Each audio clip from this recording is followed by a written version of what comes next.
Welcome to Barca News. It is July 30th, 2026, and Barcelona have confirmed another signing. Let's go. Also, I'm going to tell you about Atletico de Madrid's plan to hijack Ferran Torres. And finally, I'm going to tell you about the Brazilian gem currently making waves, who Barcelona are reportedly tracking. We have a lot to discuss, so let's begin.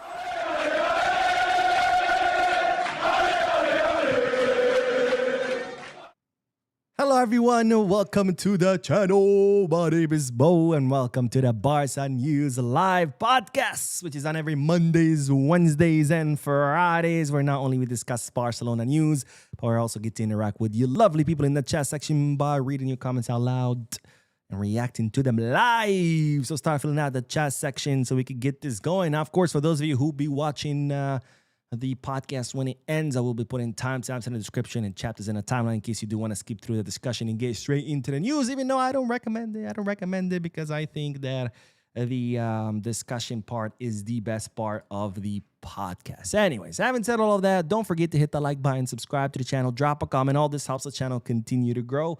If you are looking for any Barcelona jerseys or merchandise, you can head to Kitbag. You can also buy other football merchandise from Quebec, not just Barcelona's.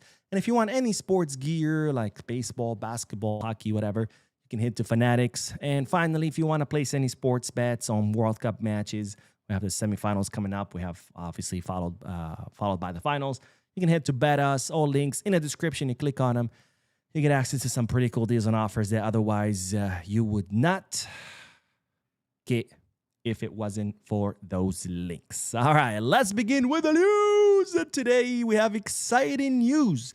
Exciting news because, ladies and gentlemen, the FC Barcelona preseason has officially began. Today was the first day for the preseason as Hansi Flick begins to prepare for the 2026-2027 season, which of course is very, very exciting. I always love it when the preseason begins because it means that Barcelona football is right around the corner, right? Because we have friendly matches in the preseason. And then, of course, after that, we do have the official La Liga season begin. It's also a great chance to see the youngsters. We're going to be seeing a lot of youngsters this summer, especially since the World Cup is going on. You know, a lot of first-team players did not report to duty today because they're either still playing with their teams like Koundé, Lamine, Kouarsi, Pedri, Dani Olmo, Ferran Torres,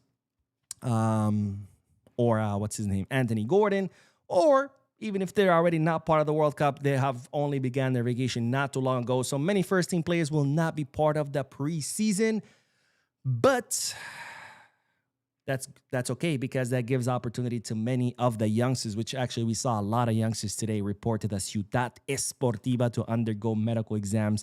So a preseason is always an exciting time. Now, today the players were supposed to report, or they did report to the Ciudad Esportiva at 9 a.m.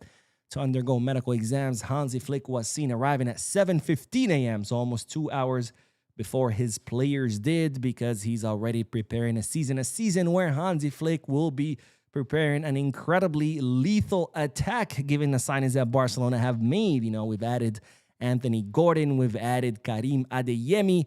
You know, these are players who press a lot, who are very fast, who can also interchange positions. And that's exactly what Hansi Flick will be looking from his attack, an attack that has a lot of speed, an attack that submits the opponent with their asphyxiating press, and an attack that's highly unpredictable, because it's not a coincidence that Anthony Gordon can play on both wings. It's not a coincidence that Karim Adeyemi can play on both wings and also as a center forward. And it's not a coincidence that Julian Alvarez, who Barcelona are trying to sign, can also play in both wings and as a center forward, because it looks like what Hansi Flick is trying to do, not only have a fast attack that can also press very well, but an attack that's unpredictable, where in one play we can see maybe Gordon drop to the middle, Julian to the right, or maybe the opposite. He wants players that can consistently change positions as the match progresses. That way, it keeps the defenses of the opposing teams consistently guessing. Who am I marking? I'm supposed to be marking the center forward. Wait a minute. The last play, it was Julian. Now I see Anthony Gordon through the middle. Oh, wait. Now I see Rafinha coming through the middle. Oh, now it's Adeyemi. I don't know who to mark. So I'm very, very excited to see what the new season will hold. And, of course, it all begins today. It all began today with the players reporting to the Ciudad Esportiva to undergo medical exams. It started, of course, with Mark ter Stegen, who was seen today at the Ciudad Esportiva undergoing medical exams. Don't worry, this does not mean that ter Stegen is part of the season. Of course, as you know, Barcelona have reached an agreement for the loan of ter Stegen. Ter Stegen will be going to Ajax for the remainder of the season on the loan. Barcelona is going to be covering most of his salary. However, the loan is still not complete. There's a little bit of delays there with the contracts, but once everything's completed, ter Stegen will fly out to Amsterdam to join his new team. But of course, as long as he's still a Barcelona player, he still has to follow the schedule. So today, ter Stegen showed up to the medical exams, even though he will not be playing with the first team for the rest of the season. He will be playing with Ajax. Another player who has a question mark next to his future is, of course, Rooney Bardghji, who did report today to the medical exams as well.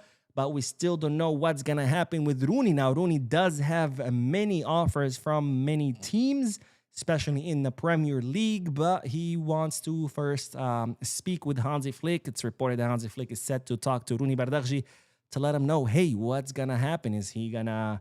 is he going to be a substitute? Is he going to get any minutes? Or does Flick not count on him at all? Of course, my guess will be that Hansi Flick is going to tell him, sorry, bro, but you have to go. After all, we did just sign Anthony Gordon and Karim Adeyemi. And, of course, we have Lamine Yamal and Rafinha on both wings. Not to mention, Ferran can technically play on both wings, even though Ferran could be leaving or looking like he's leaving. But we're going to talk about that later. So Hansi Flick is yet to sit down with Rooney Bardghji. I'm sure that talk is going to come any of those days. And once that talk happens, well, it's likely that Rooney will leave. We'll see what he will leave to. Or we'll see if Flick tells him, hey, I don't count on you. And he says, F you, I'm going to stay, right? That's also an option. Or, of course, there's also the loan option. That's always an option as well. But Flick set to speak to Rooney Bardghji in the upcoming days. But not just Rooney. Also, of course, Marc Casado, who also is awaiting a conversation with Flick. Of course, Casado has said time and time again he wants to stay at Barca. He wants to retire at Barca. And in his latest interviews, which we covered here on the channel, he said that if the club asks him to leave, he will leave. But if the club asks him to stay, of course, he wants to stay and that he prefers to stay. So Hansi Flick is also set to have a conversation with Casado to let him know what the plans are. And if Flick tells him to leave, he's going to leave, of course. Very sad. But if Flick tells him, hey, I can count on you, then Casado will be more than happy to stay and fight for minutes. And I've got to sneeze. Whew, excuse me.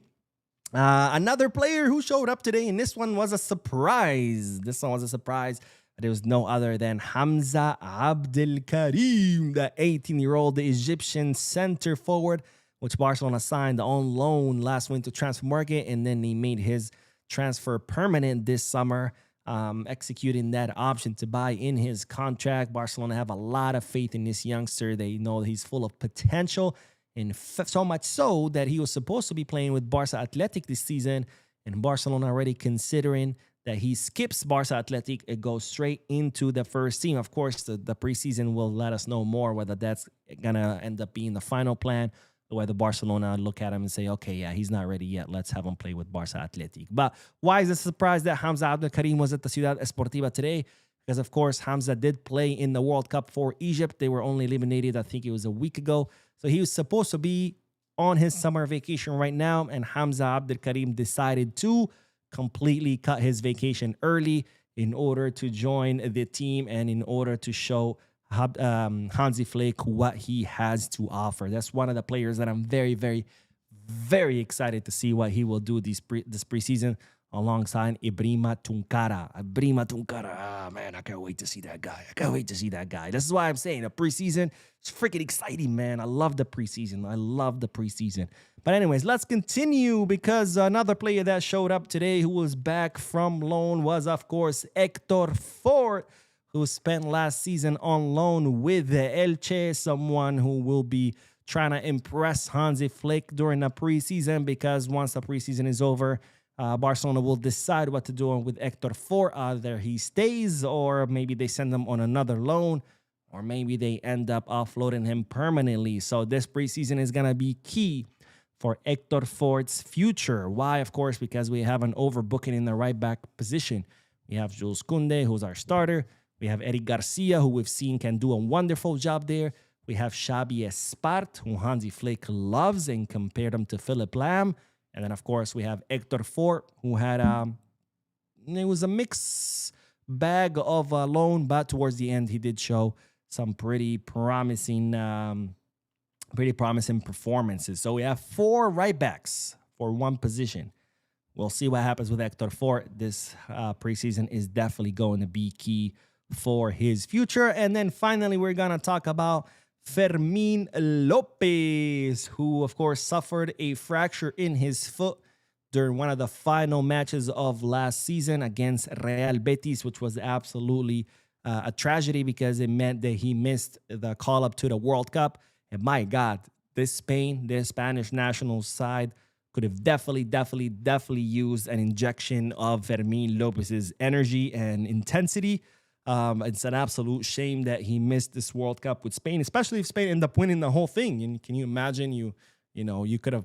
He would probably be thinking like, man, that could have been me lifting that trophy. So it's an absolutely devastating injury. But Fermín López has been working at the Ciudad Esportiva this whole time, even before today, in order to complete his recovery. He's determined on being back by the first match of La Liga season.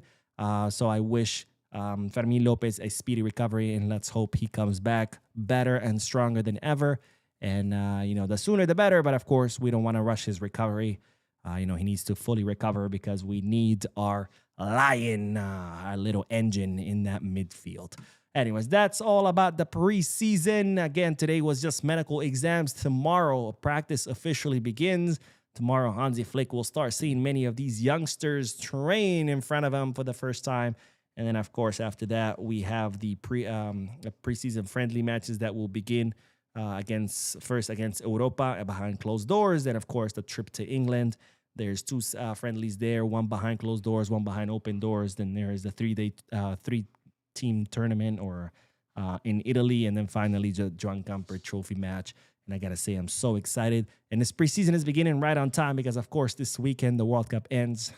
But that's okay because the preseason has begun. All right, let's start with the comments, and then we are gonna talk about Barcelona's newest signing. Let's go. The Rebel Pilot says, if Patético wants Ferran, they'll have to give us Julian in return. I'm gonna talk about that in a little bit. It's not as easy as that, but I'm gonna talk about that in a little bit. I don't want to get ahead of myself. And David says, I was going to post a reply to Atlético, then I remember this is a family channel. Technically, it's not. It is marked as an 18 and over channel. Sometimes people are like, Mo, stop cursing, blah, blah. I'm like, all right, my bad. But just so you know, the channel is for 18 and over. I remember some guy was mad at me. He's like, oh, my kids. I'm like, why the fuck are your kids watching an 18 and over channel? Like, how am I responsible for that? But anyways, that's neither here or there. But you can post your reply, my friend. Don't worry. This is an 18 and over channel. We can curse here. That's okay.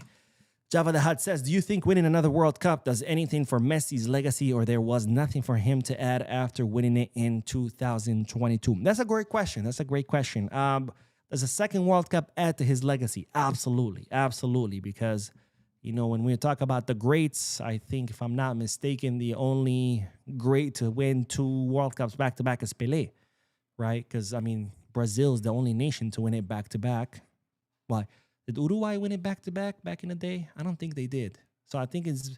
Anyways, out of the greats, Pelé, Maradona, Messi, all the big names, I think Pelé has only been the only one that has won it back-to-back. So winning it back-to-back would be will be absolutely amazing. Now, having said that, if Messi doesn't win it, that doesn't detract from his legacy. I think he already has cemented himself as the greatest in the history, as the one and only GOAT, as the true GOAT. Winning it adds to that. Not winning it doesn't detract from it. He is still the GOAT. He proved it all throughout his career, and then he definitely cemented it by winning the World Cup in 2022. Obviously, winning it again would be the cherry on top, but if he doesn't win it, well, that's also fine. Let's see. Costa says, let's go cash in on El Sardinho. That would be his Brazilian name. I used to call him Sharquinho. That was his Brazilian name. But of course, sometimes he's Sardinho, sometimes he's Sharquinho. More often he's Sardinho than he is Sharquinho. But those would be Ferran's names if he was Brazilian. And Jason says, I think Argentina will reach the World Cup final. I hope so. It'd be nice to see Messi play another final. But I gotta say, this Argentina, man, it's not convincing me too well. As far as the collective play, in the attack, they don't have clear ideas or really any ideas on what to do when they're attacking. Their midfield is very static. Their defense is very soft. There's not a lot of fast collective play. There's not a lot of fast movement of the ball. There's not a lot of triangulations. There's not a lot of mechanized movements. It's kind of like how this Argentina reminds me more of Barcelona under Xavi Hernandez, right? With just a lot of horizontal passes, right? Pass aside, pass aside, pass aside, pass to the side, pass to the side. And then, when all fails, just give it to Messi and hope he does what he does, right? So I don't know. It's a tough one.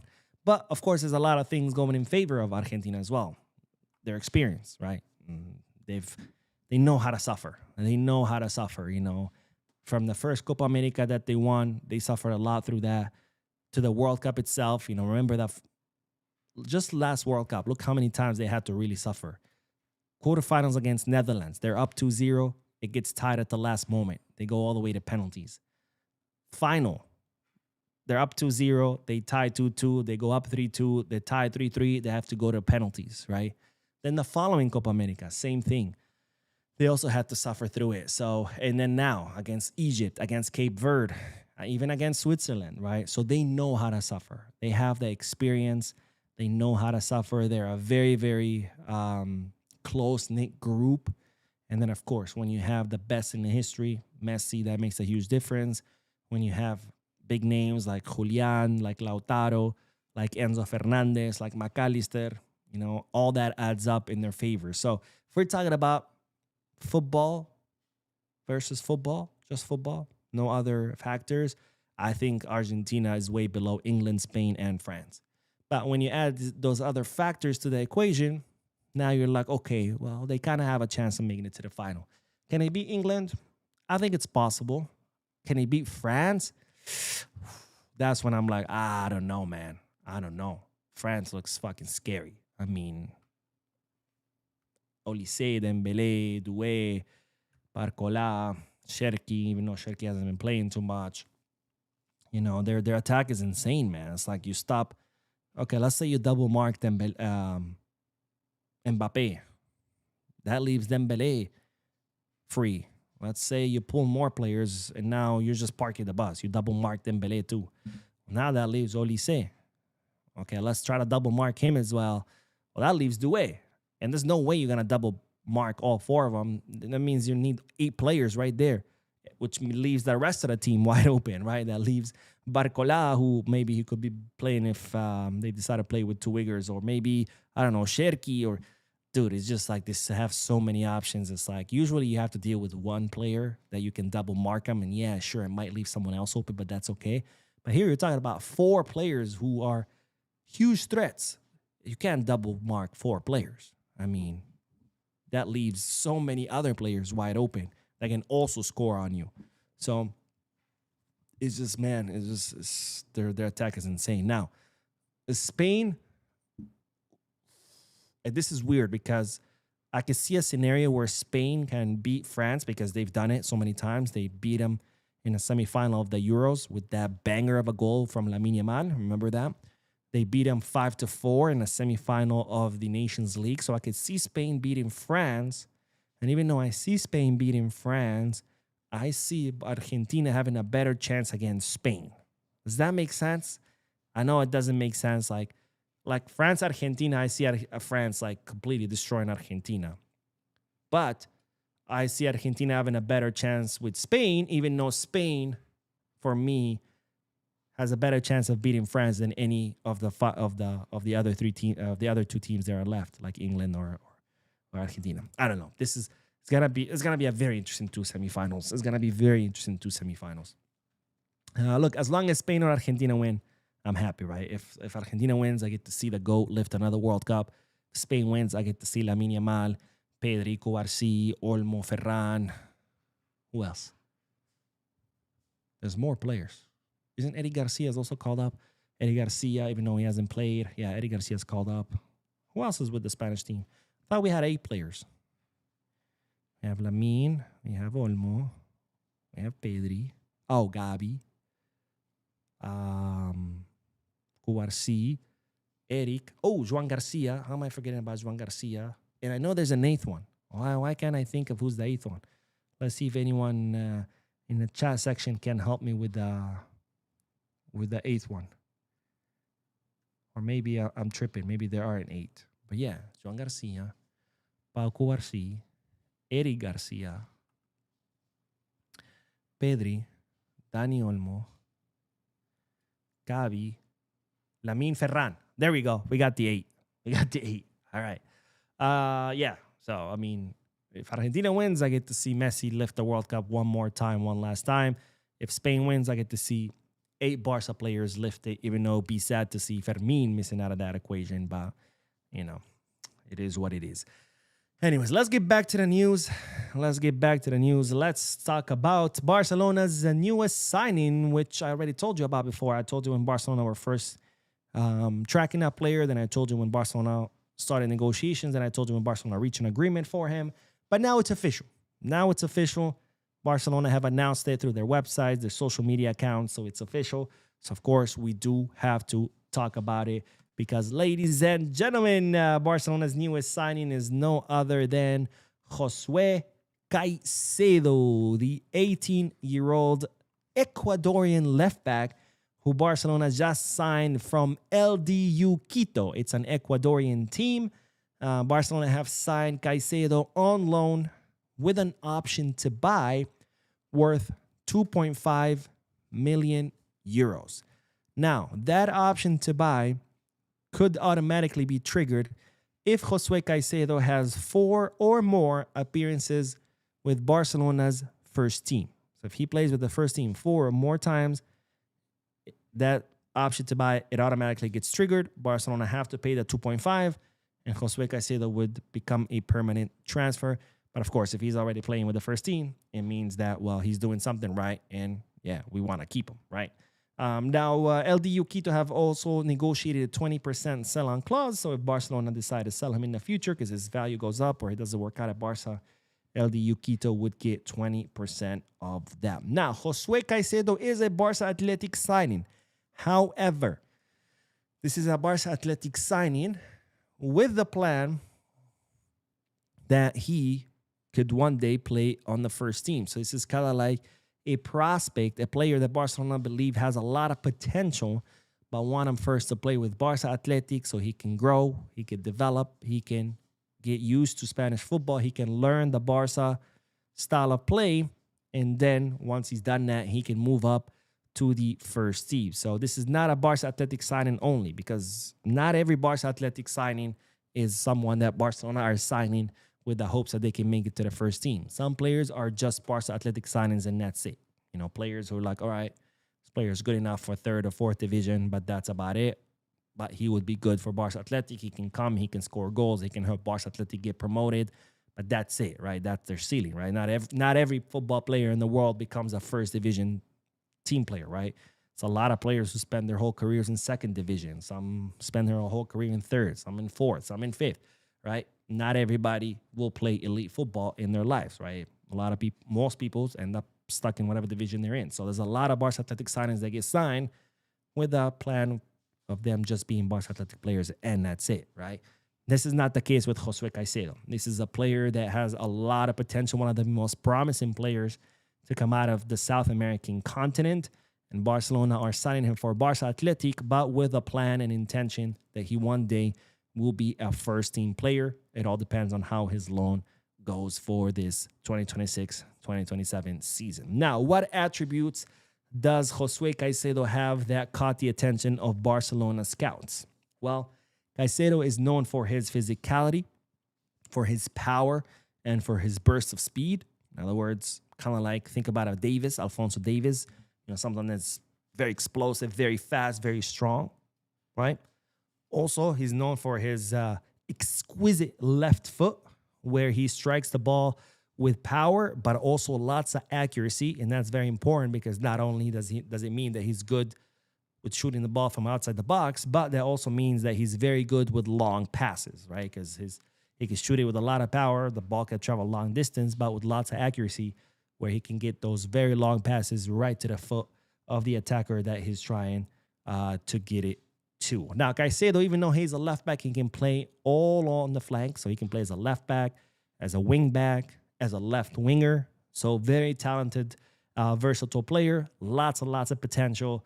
And Barcelona have officially announced his signing on loan with an option to buy. We'll see what happens. Of course, Ecuador lately has been probably one of the, revelations when it comes to producing young talent. And while Caicedo is one of many promising players that Ecuador has produced in the most recent years. So we'll see what he has to offer. I'm sure he's going to probably start the preseason with Flick. We'll see. And then eventually he'll go back down to Barca Athletic. But another player that I'll be excited to see during this season. All right, let's get back to the comments. And then we're going to talk about Sardinho, as he's been newly nicknamed. Let's see. Bam, bam, bam, bam, bam, bam, bam. Where did we leave off? I don't know. Let's see. Jada Loisi says Spain or France. I'm rooting for Spain. Because we do have 8 Barcelona players there, including Lamine Yamal. Even though, of course, we do have Koundé in France, but that's just one guy. So I'll be rooting for Spain. And even though France does look scary, and Spain they have beat France in the past. They beat them in the semifinals of the Euros when they became champions. They beat them in the semifinals of the Nations League, even though and then end up losing at the hands of Portugal in the final. So Spain is capable of beating France, but it's all going to depend on what kind of version of Spain we get. Because so far in the World Cup, Spain hasn't been the best, right? I've seen, I think it has to do a lot with Lamine Yamal hasn't been at his best. And that, has to do with the fact that he came to the World Cup after 2 months of no action, right? He got injured back in April. He also arrived injured. So it's taken him some time to get back in the rhythm. We still haven't seen the best version of Lamine. Hopefully we'll see it tomorrow. Also Pedri. Pedri hasn't been too good in the midfield. Kouarsi has been phenomenal. To me, one of the best, if not the best, center back in the World Cup. And Dani Olmo has also been phenomenal in the midfield. But as we know, Dani Olmo is always phenomenal with Spain. Gabi, we only saw him one match, which is a shame because, they decided to put him as a left winger and obviously didn't work. And then people were like, oh, see, Gabi sucks. And it's like, well, yeah, he's playing out of position. What the fuck you expect? We haven't seen Eric Garcia. I would like to see Eric Garcia in the place of Pedro Porro. To be honest, I'm not I haven't been a big fan of Pedro Porro or even Cucurella. I feel like even though Spain depends very heavily on their fullbacks, and their fullbacks have done more than their wingers have, because Alex Baena has been playing on the left, and he's not truly a winger. He's a midfielder. Lamine has been off the game, so really Pedro Porro and Cucurella have done more for the team than Lamine and Alex Baena have, or Nico Williams, who's playing injured. But despite that, I don't know. Pedro Porro hasn't really sold me too much. I'm not saying that he's had a bad World Cup, but he hasn't had an excellent World Cup either. It's kind of like a correct World Cup. Let's put it that way. He's done his job. Has it been phenomenal? No. Has it been terrible? Also no. Kind of like good, right? Or maybe very good, but not excellent. So I would like to see Eddie Garcia maybe in his place. But of course, now we're talking about the semifinals. This is not the time to be experimenting and try to bring in other players, right? But it would have been nice to see Eddie Garcia in the group stages, right? That would have been nice. But I think now a change is too late for that because, we're talking about a semifinal. This is not the time to be changing and experimenting with players. Let's see what else. What else? Barca Got Culture says, can't wait for the new season. I think I lost 30 pounds waiting. Well, as long as those were like extra 30 pounds, that we're good. It means you're healthier. Now, if those were if you mean you're underweight now, it's time to start eating. It's time to start eating. By the way, speaking of, let me go back. Because I want to show this. Yo, I really like these training kits. I know I said it last season too when I saw the purple ones, but I really like this. I really like the garnet with the gold. Well, I guess this is not gold. This is yellow. I guess this is the Catalan yellow from the Catalan flag. This contrast, I really, really like it. I really like it. Really, really like it. Wow. I don't know about sleeveless. I don't like sleeveless shirts. I feel a little douchey in them.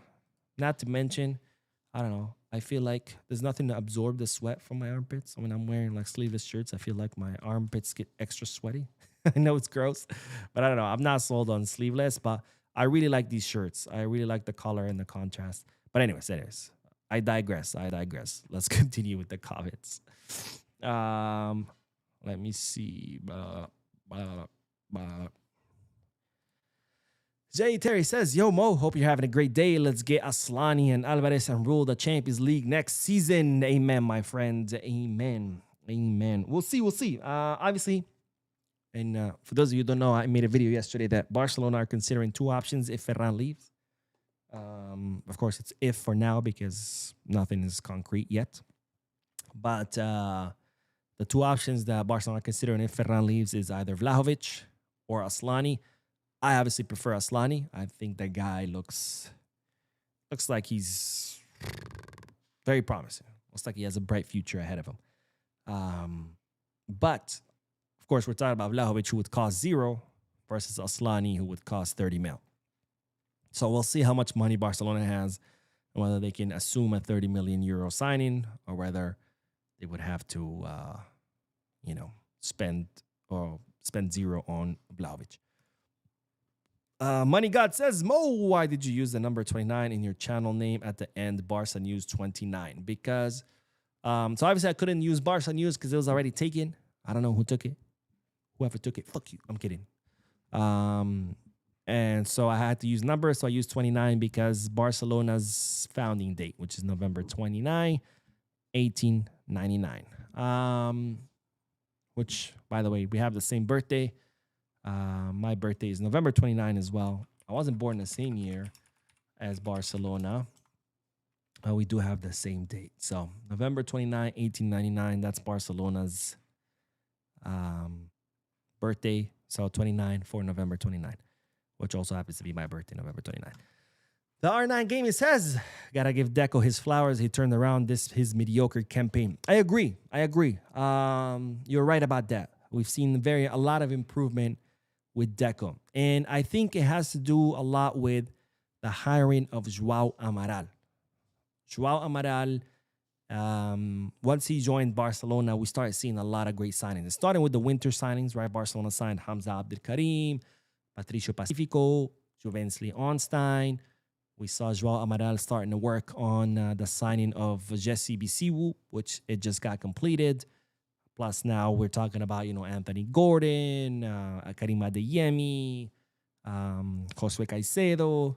We're going to see Jorge Salinas is currently being worked on. It's going to be up to the player. Cancelo, agreement in place. They're finalizing the contracts. So we've seen a lot of improvements in Barcelona signing, especially young promising players since Joao Amaral joined Barcelona. Now, this might seem that I'm giving Joao Amaral the flowers and not Deco. That's not the case. Why?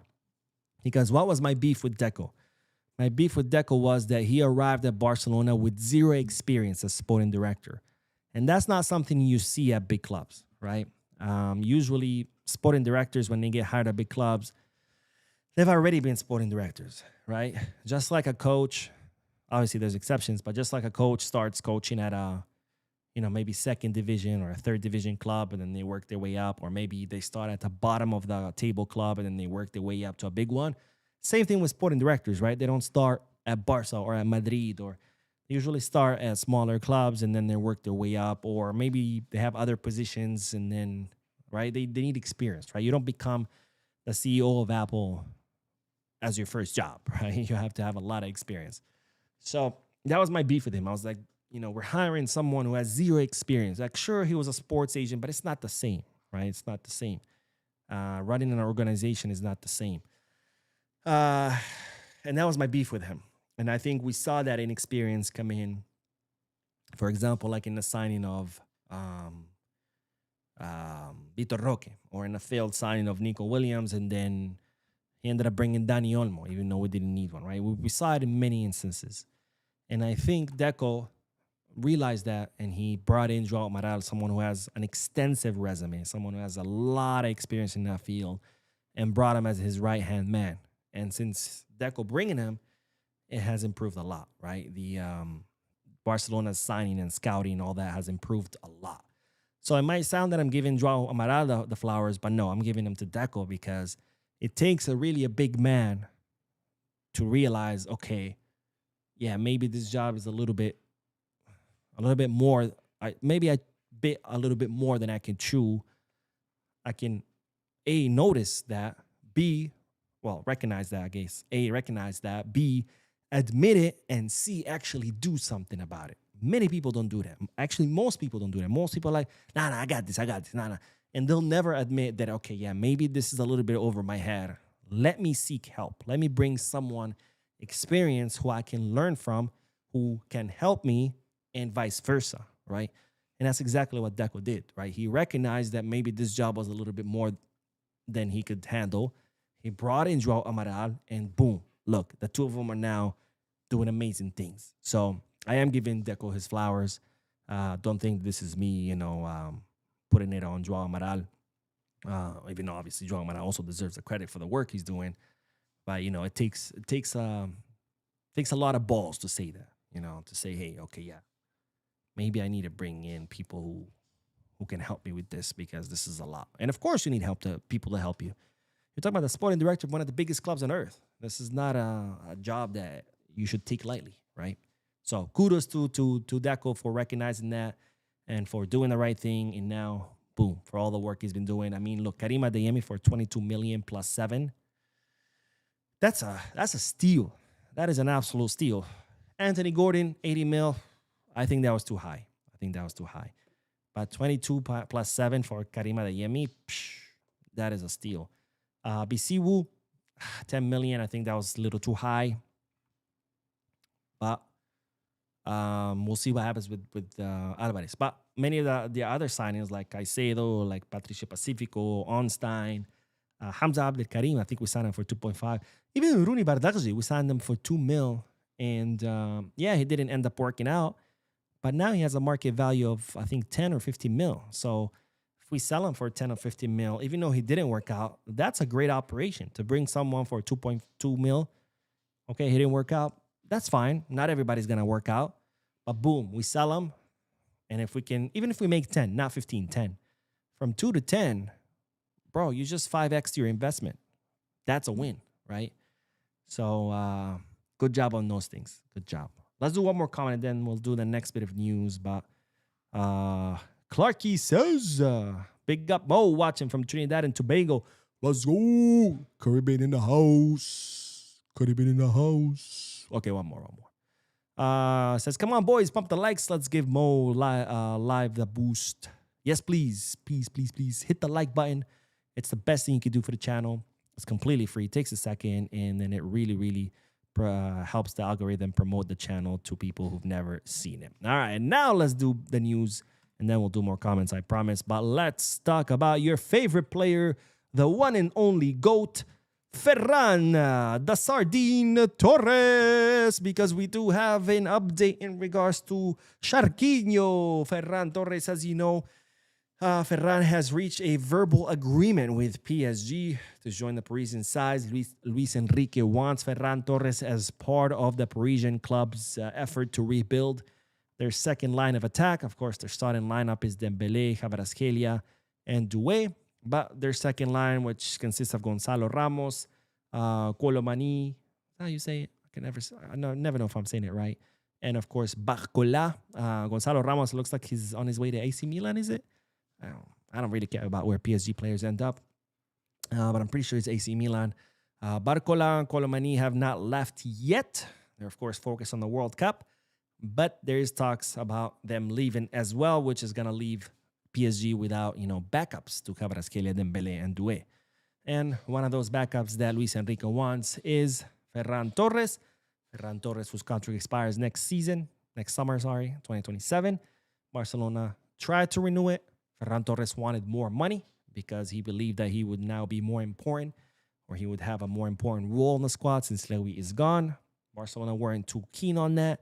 So now he has answered the phone call of Luis Enrique, and he's reached a verbal agreement with PSG to join them, or at least to sit down and try to finalize an agreement once the World Cup is over. Now, as I told you in a previous video, Ferran Torres' agent is not only in talks with PSG, he's also in talks with other clubs. We didn't know which clubs, but now we have a better idea because Jordi Basté, an incredibly reliable source of transfer market news in Spain, has revealed that Atletico Madrid, more specifically Matteo Alemany, their sporting director and Barcelona's former sporting director, has contacted Ferran to let him know that Atletico are very interested in signing him, but there's a caveat because Alemany is trying to convince Ferran to stay at Barcelona until his contract is up, which is next summer, and then join Atletico Madrid as a free agent next summer,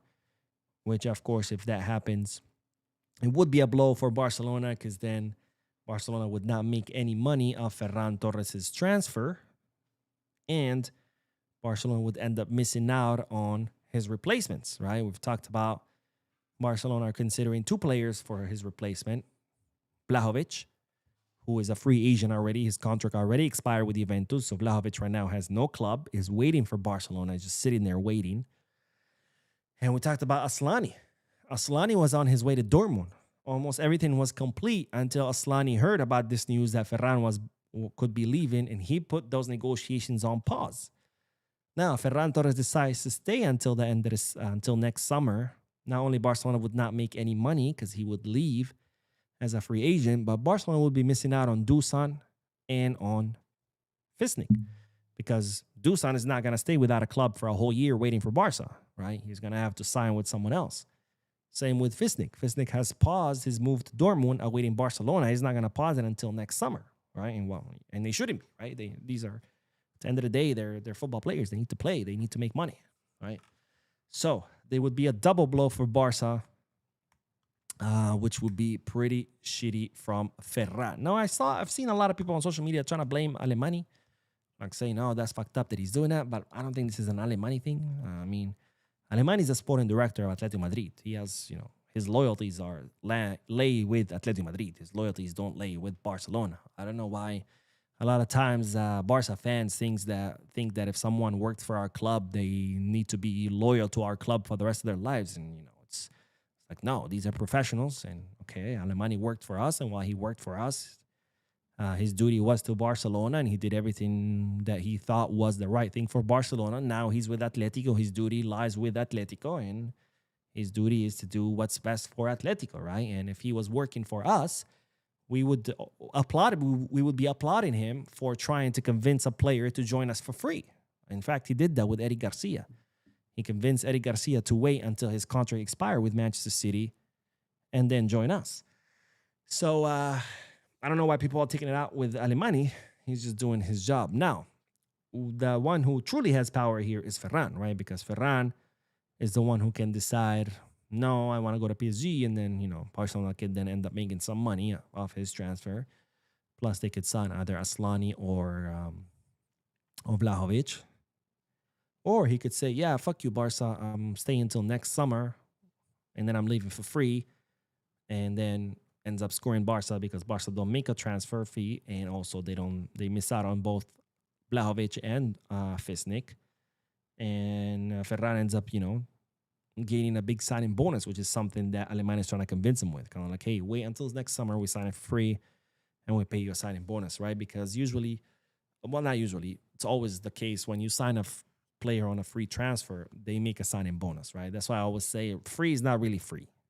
Free means you didn't pay a transfer fee to another club, but you still have to pay a signing bonus, right? Because players are like, look, you would have had to pay my club 100 mil, but I'm free. So how about you kick me 10 or 20 or whatever, right? They're saying Madrid actually paid Mbappe 120 million. That's crazy for a signing bonus. But anyways, that's good news for us, right? Because if Madrid are just blowing their money on dumb shit, and yes, I do mean dumb shit because they haven't won anything since he arrived, and that's their problem. But anyways, that's the news. Atletico Madrid are trying to convince Ferran to stay at Barca until next summer and then leave for free so they can sign him for free and he can make a signing bonus. And meanwhile, Barcelona are screwed because they would miss out on a transfer fee and they would miss out on both Vlahovic and Fisnik. Let me know what you guys think. And then now let's get back to the comment section. And then we are going to talk about a Brazilian player that's currently making waves in Brazil. Let's see. Greek says, hey Mo, is it just me or is Laporta doing too much in the media recently and should just do work quietly? That's always been Laporta. And that's just kind of the president that he is, He's if you compare him with Florentino, and I'm not talking about this Florentino, the decrepit, dementia-ridden Florentino. I'm talking about the Florentino of the past. They're two completely different, opposite personalities, right? Florentino is more like the quiet guy and shies away from the cameras, from the media, and does his work behind closed doors type guy. The kind of guy that is effective, but if you listen to a speech of his, he would probably put you to sleep. Versus Laporta, who's always been more like the outgoing, charismatic guy, always behind a mic, always in front of a camera. That's just, his personality, right? Do I believe sometime it's better that he keeps it to himself? I do. There has been some occasions where I thought, okay, yeah, there was no need for that. But overall, I mean, it's just who he is, right? It's as long as he's not saying crazy things behind a mic like Florentino, right? When he went and was like talking about how he has won 7 La Liga titles, but he should have won 14 because, of course, it's God-given. Real Madrid is God-given gift to earth. So why wouldn't they win every single season, right? And if they don't win every single season, it's because the referees are bribed or something must be up because how is it possible, right? But no, it doesn't bother me. Let's see. Hernan says Argentina versus Spain final with Lamine winning it as the passing of the torch will be greatest final World Cup in history and cause the final crash out of all Penaldo Madrid fans. I don't know if it would cause their crash out. I think, if anything, they will be celebrating that Messi loss. But, I mean, look, if it's an Argentina versus Spain World Cup, for me, it's a win-win because if Spain wins, I'm happy for Lamine and the rest of the Barca players. And if Argentina wins, I'm happy for Messi. So, either way, I would be happy with the result, right? Now, if it's like Spain versus England, now we're talking about, only one scenario would make me happy, or it would be France versus Argentina, only one scenario I would be happy with. Or if it's like France versus England, then I'm like, okay, fuck this final. I'm going home. Let's see. Even though I just thought about this. 3 out of the 4 teams have Barca players in them. Because you have Anthony Gordon for England, Koundé for France, and obviously 8 players for Spain. Argentina is the only team that doesn't have players in it, even though, of course, we are after Julian, but he's still not our player. By the way, did you guys watch the match against Switzerland? How bad is Nico Gonzalez? Can you guys let me know in the chat section? Because the whole time I'm watching Nico Gonzalez, I'm like, how is this guy a player on the Argentine squad? How is this guy even a player for Atletico Madrid? With as much crap as we talk about Atletico Madrid, but how bad is Nico Gonzalez? My God, man. The whole time I was watching it, I was like, this fucking guy cannot complete a single pass, cannot control a ball. It's like he's just, all he does is just fix his headband and do his hair. So, dude, what the fuck you doing? Anyways. Oh, wait, we have a donation. Donation! Javier, thank you so much, my friend. I absolutely love your profile picture. I know I said it before, but I definitely like the Clippy. For those of you who are younger than us, Clippy was the OG AI. It wasn't a real AI, but back in the day, in the 90s, when you would open Microsoft Word or PowerPoint or Excel, Clippy would pop out and say, "How can I help you?" And then you can ask it to do things like, "Oh, like I want to do a resume, like help me," right? And it would kind of like put a template for you. Clippy. If you've never heard of Clippy, Google it. It's the coolest thing. That's a profile picture. Javier, thank you, my friend. Thank you, my friend, for your donation. It says, "Coffee on me, Mo. Keep up the great work." I appreciate you. I don't drink coffee. I do drink mate, which is, let me see if you can see it. Hold on. Focus. Let me click on here. There we go. It's herbal tea. It's not weed. It's herbal tea. You put it in this. This is actually called the mate. Like this cup. This is like the gourd that you drink out of. And this is yerba mate, which is like a plant that they dry. And then you drink it as a tea. And it functions like coffee. It gives you energy. See, you have your thermos with the hot water. Oh, by the way, let me show you guys my thermos, because let me take off my chat section so you can see it better. There we go. I have, of course, the GOAT, Leo Messi with his World Cup. I have El Monumental, because I went to see River Plate in Argentina, which I made a video about my visit to River Plate Stadium and Monumental. It's on the channel. I have, of course, Squirtle, because it's a thermos full of water. So what better Pokemon to have on there than Squirtle. Obviously, I have my Barca News logo. And my Squirtle's tail is coming off a little bit right here. Oh, no, I did it the opposite because I'm looking at the camera. Hey. All right, what else we got on here? We got this, what's called sloth from Costa Rica. When I went to Costa Rica, we have a llama because my mom is Peruvian. And this right here is from Osaka Castle, which is in Japan, when I went to Japan. But anyways, I'm still collecting stickers on my thermos. But yeah, that's how you drink mate. You grab your mate cup pour some hot water. Shouldn't be drinking it this late.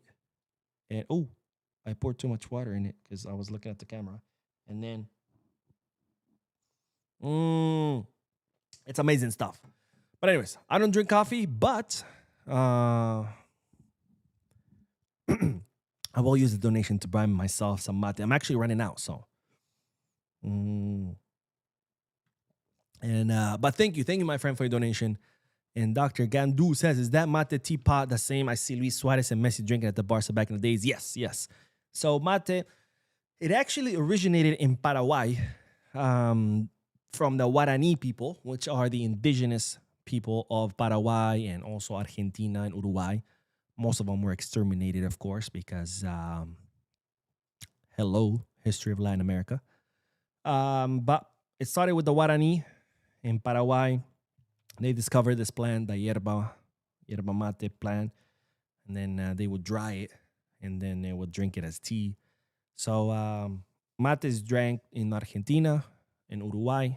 That's why you see Luis Suarez. Let's see Araujo, actually, if you watch the beginning of the matches when the players are arriving, Araujo always has his mate with them, and they drink it in Paraguay, of course, which is where it started, and they also drink it part of Brazil, because that's all the area where the Guarani used to live in, kind of like parts of Paraguay, Uruguay, Argentina, Brazil. A lot of them were unfortunately killed during the 1800s because, racism and things. But anyways, let's do a few more comments, and then we will we'll continue. But Selvin says, Atleti is one of the most unserious clubs. We said how we would throw Ferran in a player plus cash deal for Julian. They said no, now they want Ferran for free. By the way, By the way, now that you bring this up to show how unserious Atletico truly are, see how the transfer market works? We said we want Gordon. We went to Newcastle. And we're like, hey, we want Gordon. How much you want for him? 70. Okay, here you go. Gordon. We made a deal with him. We signed him. Cool. Now Newcastle's going to take that money and sign someone else.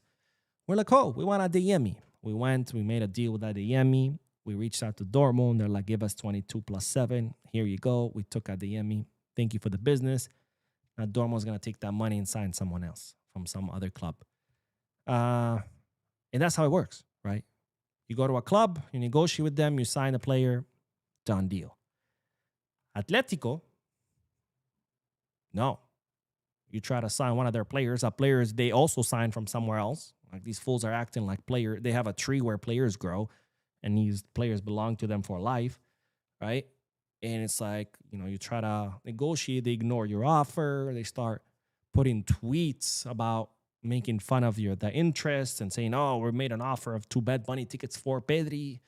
They start crying like little bitches on social media, talking about Barcelona and blah, blah, blah, and this and that. They file a complaint with FIFA. They file a complaint with the Royal Spanish Football Federation. And it's like, do you not understand what a transfer market is? Because it's in the name. Transfer, when you transfer players from one club to another, right? Which, by the way, Ferran Torres is under contract. So if Atletico Madrid are reaching out to Ferran Torres, trying to convince him to join for free, they're negotiating with a Barcelona player under contract. And under the rules, they cannot negotiate with Ferran until January, when he has only 6 months left on his contract. So Barcelona could technically do the same thing as Atletico, by the way. Start crying like little bitches, file a complaint with the Royal Spanish Football Federation, all the little whiny little bitch things that Atletico did, technically Barcelona could do as well. But of course, we're not a whiny little bitch club like they are. But they are a very unserious club. They are a whiny little bitch club. That's what they are. Let me see. What else? It should be called Atletico Little Bitches. AOB, let's go. Easy says, how do you rate Marc Bernal tattoo? I saw it today when he went for medical. Oh, that's a good question. I did not notice. I did see him as part of the... Well, let's see. Let's go. We're going to share the screen. Let's look at the tattoo. Let's look at Marc Bernal's tattoo. Let's hide the comment for now, just so we can see the tattoo better. Wait, what did I do? I don't even know what I'm doing. There we go. All right, here we go. Let's go. First team. Where's first team? Right here. Latest. All right, let's see. Barca complete first day of preseason. Look at Szczesny. He's like the most unserious guy. I fucking love it. I love Szczesny. All right. Oh, did he get a sleeve? Is this new? Shit. Let me zoom in a little bit for you guys. Whoa. Maybe I zoomed in too much. Actually, I also clicked on... fuck did I do? I zoomed in a lot. But that's okay. There we go. Wait, why does it look like that? God. By the way, if any of you have been on the Barcelona page, it's the least intuitive page in the world. It's like, I don't know who designed it, but... And I don't know why it won't let me click on a picture. I don't know. What if I save it? No, but then if I save it, you're not going to be able to see it. Why does it do this? See this shit? Damn, Barca, you can't hire better programmers? Seriously? I'm trying to look at a tattoo. Anyways, whatever. Fuck this page. That's how you know Barca's broke. Their website is shit. Anyways. Yeah, it looks like he got a sleeve, right? I can't really see it because I only remember this tattoo right here. But yeah, it looks like he got a sleeve. And Anyways, we spent too much time on this. We spent too much time on this. But I can't rate it because I can't see it too well since this webpage is crap. But anyways, let's do the last bit of news. And then we are gonna talk. We'll do more comments, but let's talk about the last bit of news, which is a Brazilian gem that Barcelona currently tracking, whose name is Kawa Pavuna. I don't know if you say Kawa. It's Kaua. Kaua Pavuna. Pavuna. In case you want to look him up. Sometimes people are like, Mo, you should put the spelling in the comment section because I can't find the player you're talking about. So, Kawa Pavuna. He is a 15-year-old player currently playing for Flamengo. He come up through the academy of Flamengo. They're saying they're comparing him to Ronaldinho in Brazil. The media are saying he's the new Ronaldinho, which, by the way, right there, that's a red flag for me. I don't like it when they start comparing, especially when someone is 15. Like, the guy is so young. He's still like figuring out his style. He's still figuring out how to play. He's still learning. He's still maturing. He's still developing. He has still a long, long path. And to be already comparing a 15-year-old kid who hasn't even debuted with the first team with Ronaldinho, I mean, what are we doing? A, it's too much pressure on the young kid. Let the kid develop. Let him play. Let him have fun. Why are you putting that pressure on him? And B, it tells me you're not serious with your comparison, because seriously, you're comparing a 15-year-old to Ronaldinho, to Dinho, to one of the greatest players that we saw play. Could have been one of the greatest in history, but unfortunately, he liked booze and women a lot more than he did football. But anyways, that's neither here or there. Now, Pavuna, someone that Barcelona are tracking. In fact, they're saying him and his family have already visited the Barcelona facilities. They visited La Masia and Ciudad Esportiva and the stadium, etc. They've already visited all the facilities. But, of course, there's other clubs interested in him as well, like Bayern Munich and the Arsenal. But Brazilian media sources saying that Barcelona are kind of like the ones tracking him the most, especially with his visit to the Barcelona facilities at the Ciudad Esportiva. Now, what makes Pavuna such a special player that the Brazilian media are already comparing him to Dinho? Well, it's his close control of the ball, his first touch, his refined dribbling ability, his creative vision, his incisive passing, and his strong finishing. So pretty much a complete player, a player that has great control and great first touch, can dribble past players, can score, can pass, can combine, has great vision, pretty much a player that can do it all, right? A number 10, a true number 10, as you would call him in football, right? So that's kind of what makes this player special. Would I start comparing him to Ronaldinho already? Of course not. He's only 15 years old. He still has, a lot to learn, a lot more experience to gain. But just know that he is being closely monitored by Barcelona and that he's considered, kind of like the next best thing out of Brazil, which is another red flag for me, because if there's one thing we've learned during the past is that the Brazilian market, they're very good at marketing their players. Not to say that the Brazilian market doesn't produce gems. Of course, they do. Some of the best players in the world right now and all throughout history have been Brazilian. In fact, they are the biggest exporter of talent, by the way. There's more Brazilian players than any players from any other nations playing football.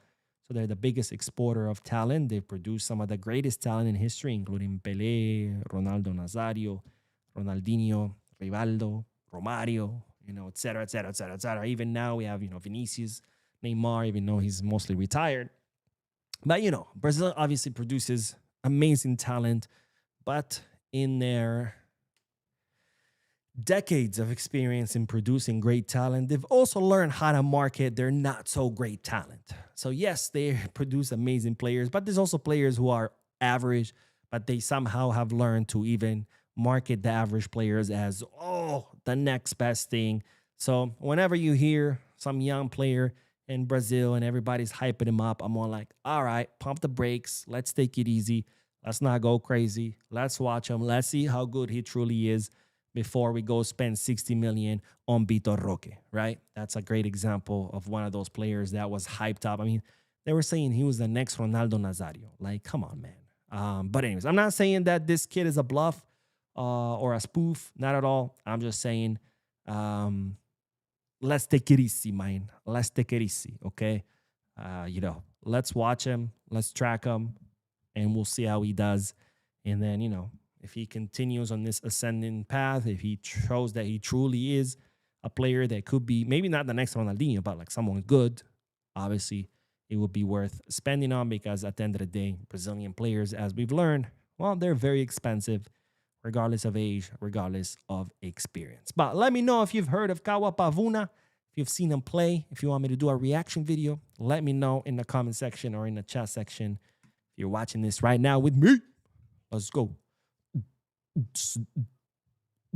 Hey. All right, let's see the comments. Shehazeb says, Mo, aren't you Egyptian? I thought you are from there. What's your parents' root country for the name Mo resemble with Mo Salah? I'm not Egyptian. My dad is Palestinian and my mom is Peruvian.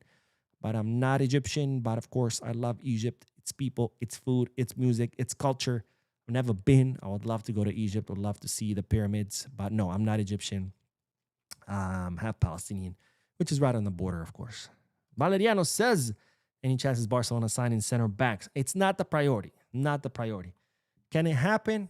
Maybe if some good market opportunity arises. But Barcelona not looking to sign center backs because we have an actually overbooking, right? Believe it or not, people keep saying, oh, we don't have defenders. We do, actually, right? We know Flick is very happy with Gerard Martin and Pau Cubarsí. Those are his two starters. We have Araujo, who just renewed recently. He's not going anywhere. We have Christensen, who Barcelona just renewed. Why? I have no idea. We have Eric Garcia, who's also center back. We have Kunde, who's technically could play as a center back, even though he's more right back now. And of course, we have Alvaro Cortés, who showed us, some interesting things when he debuted with the first team. So technically, we have 7 center backs, right? So it's not a priority. Let's see.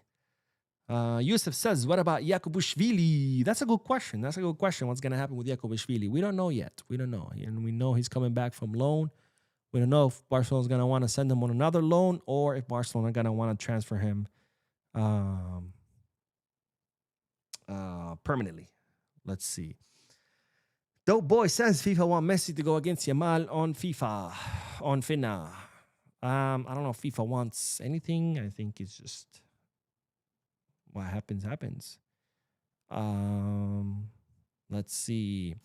Tenzin says Atletico should be forever grateful to us because we gave them our prime players, David Villa and Suarez, which helped them win La Liga. Otherwise, their trophy history is as good as the Spurs. I mean, they weren't in their primes when we pretty much gifted them those players. But yes, you do have a point there. And Tenzin says, I wonder, how is he even professional?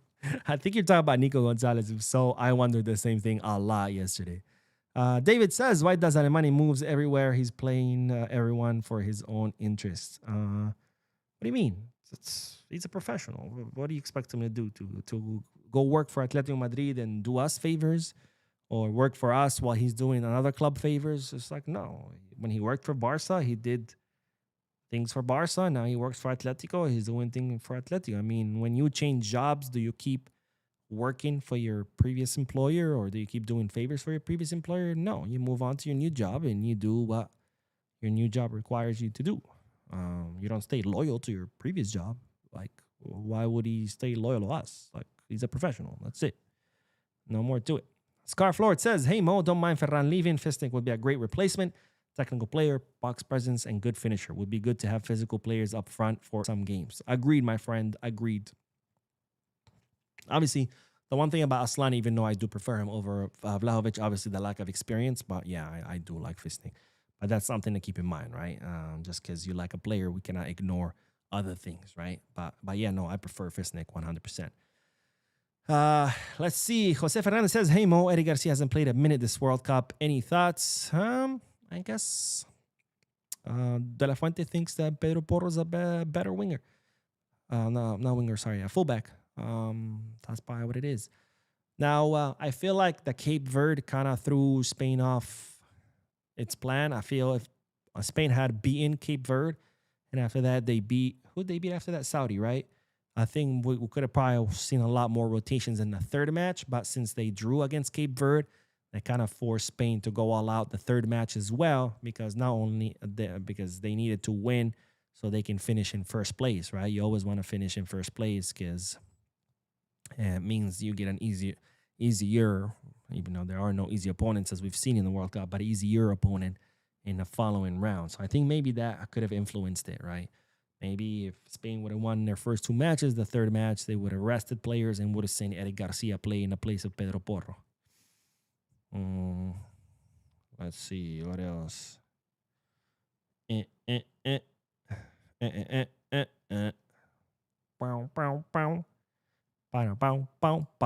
Eli says, thoughts on Dani Olmo balling this World Cup so far? Definitely still wishing Fermin was there too. Dani Olmo always balls out with Spain. You know, if you watch his matches, he always shines for, kind of like Ferran. Ferran usually does better with Spain than he does with Barca, but this World Cup is just not good. It's just sardine all over again. But Olmo's always great with Spain. I think he just, I don't know if it's a more suited system for him or he just understands his Spanish teammates better than he does his Barca teammates. I don't know, but it's definitely something worth looking into. Maybe I should do it. Maybe I should do a comparison video between Spain's Dani Olmo versus Barca's Dani Olmo. Davis says, hi Mo, I'm Darius following you from Africa, Liberia. Let's go. Liberia in the house. Let's go. Nicolas says, Mo, love from Trinidad. Happy birthday, Yamal. Mine is on Wednesday, Spain to the world. All right. Well, if I don't see you during a podcast on Wednesday, happy early birthday. But if I do see you on Wednesday, then I'll wish you a happy birthday then. Blaurana X says, hey Mo, given what you just said about Argentina, they know how to suffer. We'll give Argentina the upper hand, believe it. Yeah, no, of course. I mean, that counts for a lot, right? Experience, the fact that they've already won. They've come off winning 3 trophies in a row. If you count the Finalissima, technically it's 4. And, you know, that they know how to suffer and all that. That also gives you an edge. If it didn't, I would have told you already that Argentina's toast, right? Because when it comes to football, I think England, France, and Spain are way above Argentina in that. But the fact that they have all these extra efforts is what allows them to compete and have a chance against these other teams. But if they didn't have these extra factors, I would tell you, you know, forget about it. But Adi says, Mo, Italy also wanted back-to-back. Oh, cool. I did not know that. I imagine this was maybe 60s, 80s. Let's see. When did Italy win it back-to-back? Not that I'm doubting you. I'm not. I'm just curious what years it was. Let's see. When did Italy win it back-to-back? Oh, in 1934 and 1938.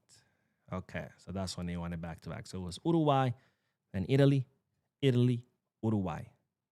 Then West Germany, and then Brazil, 58 and 62. That's when they win it back-to-back with Pelé. Then England in 1966, and then Brazil again, 1970 with Pelé. Then, of course, then West Germany, then Argentina, that's with Mario Kempes. Then Italy, and Argentina in 86, that's with Maradona. West Germany, Brazil in 94. France in 98, that's with Zizou.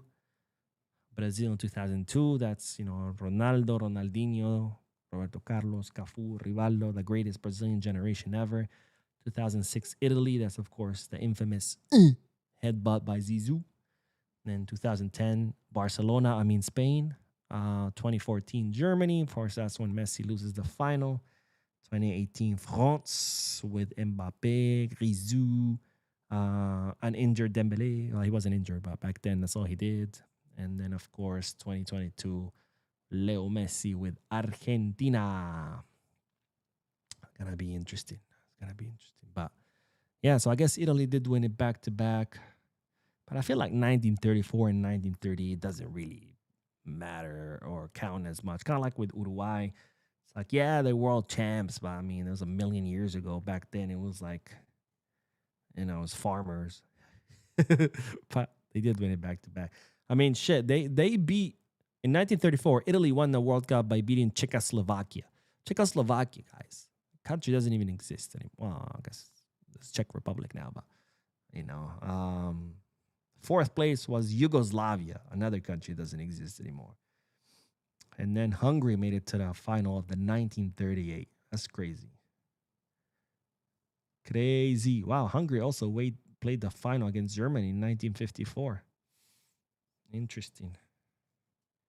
Good stuff, yo. Good stuff. Anyways. Let's do a couple more and then we'll end this. But K Slim says, "Hey Mo, I saw great gems from La Masia and the medical checkup. Can't even read. I'm betting on Shane Kluivert. Yeah, Shane Kluivert is also someone exciting to watch. But I'm very, very excited about Tunkara, Ebrima Tunkara. I'm very excited to see. What's his name? The Malayan kid. Why am I blanking on his name? Malayan kid. From Foot Academy. Chat, help me out. I'm having a brain fart. What's his name? We signed him from Mali. Help me out, chat.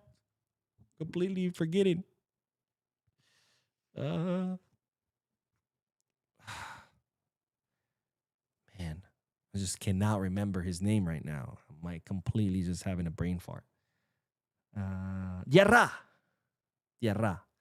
I'm excited to see Diarra. I'm excited to see Brima Tunkara. I'm excited to see Hamza Abdel Karim. And of course, Shane Kluivert. There's going to be a lot of exciting players to see. This is why I love the preseason. Let's see. Ahmed says, Mo, so how far are we in the Alvarez signing and when could the signing be over? Nothing's happening until after the World Cup. So, and now I see the chat is saying Diarra. Thank you, guys. Thank you. I don't know why his name just went like, just completely got deleted from my brain. Let's see. Kevin says, Mo, what do you think of Hafiz Karabi? I don't know if I know who that is. Let me see. Hafiz Kariba. Let me see. I don't know anything about Hafiz Kariba, to be honest. But he's a Ghanaian center back currently playing for Barca Atlético. Interesting. He just joined. Well, we're going to find out. So he joined from Marseille, Barca under 18, which is the Juvenil A. Juvenil B. And then he got promoted to Juvenil A. And it looks like he will be playing with Barca Atlético this season. Well, we're about to see. We're going to see another exciting player. Yeah. Disappointed. Chacha says, I see popcorn. Oh, I sell popcorn outside the camp. No. All right, let's go. We're outside the popcorn. We're outside the camp. No. Maybe next time I'll visit, I'll stop by and get some delicious popcorn. I'm always down for some popcorn. But disappointed says Tunkara is the future. He will bench big names. He's definitely looking very, very, very exciting. But let me know where you sell popcorn. I'm down to buy some. Nicholas says, Mo, love from Trinidad. Happy. Oh, wait, I already read this. Let's do. Valeriano says, is Stegen leaving? Ter Stegen is leaving. He's going to Ajax. Anyways, that is all. That is all, ladies and gentlemen. It's 9 o'clock. All right, not bad time to end. I barely slept last night. So today I'm going to try to go to bed early, even though I just drank a bunch of mate, showing you guys what mate is. And now I have a bunch of caffeine running through my veins. So let's hope I'm able to sleep. I'm hoping to go to sleep early tonight because I got a lot of work tomorrow. But anyways. Oh, and of course, tomorrow, the semifinal. It's not as fun to say the semifinal like that as it is to say the champion. That's my favorite song. But anyways. That's all, ladies and gentlemen. Thank you so much for tuning in. Don't forget to hit the like button. It truly helps the channel more than anything else. Drop a comment with all your thoughts, opinions about all the news that I share with you. And, of course, subscribe if you're not subscribed yet so you can get notifications about all the updates in regards to our beloved club, FC Barcelona. Thank you guys for watching. And, as always, Peace, guys.